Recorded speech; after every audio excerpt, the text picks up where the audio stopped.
शिक्षाप्रद कहानी भ्रम।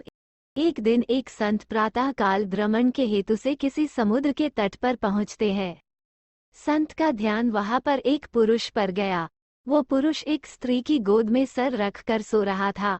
उस पुरुष के पास में एक शराब की खाली बोतल भी पड़ी हुई थी।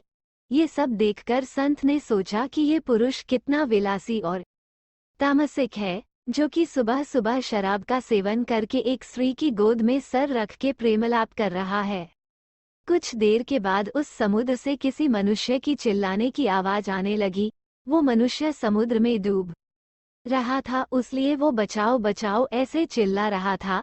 उस संत ने ये सब देखा, फिर भी वो कुछ नहीं कर पाया क्योंकि उसे तैरना नहीं आता था।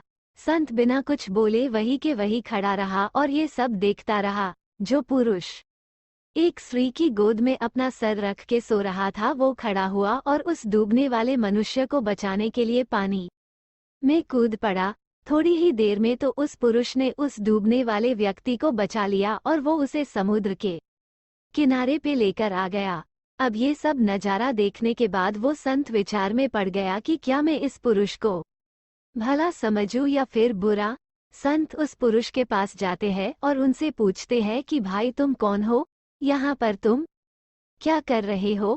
उस पुरुष ने जवाब दिया कि मैं एक मछुआरा हूँ, मैं मछली पकड़ने का काम करता हूँ।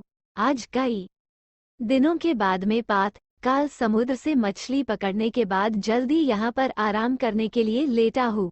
मेरी माँ मुझे लेने के लिए आई है और उसको कोई दूसरा बर्तन न मिलने के कारण वो इस मदिरा की बोतल में पानी भरकर मेरे लिए आई है।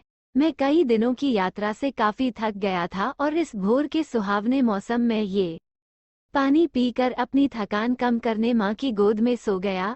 ये सब सुनकर संत की आंखें नम हो जाती है। संत सोच रहा था कि मैंने जो कुछ भी देखा और उसका अंदाजा लगाया वो सब गलत था, वास्तविकता कुछ और ही थी। उसे अपने आप पर गुस्सा आता है कि मैंने कैसे किसी के बारे में ऐसा घटिया सोचा। इसीलिए हमें किसी भी निर्णय लेने से पहले उसके बारे में 100 बार सोचना चाहिए और अच्छे से सोच समझकर ही फैसला लेना चाहिए, क्योंकि कभी कभी हम फालतू के भ्रम में होते हैं और ऐसे भ्रम में आकर हम गलत फैसला ही कर लेते हैं।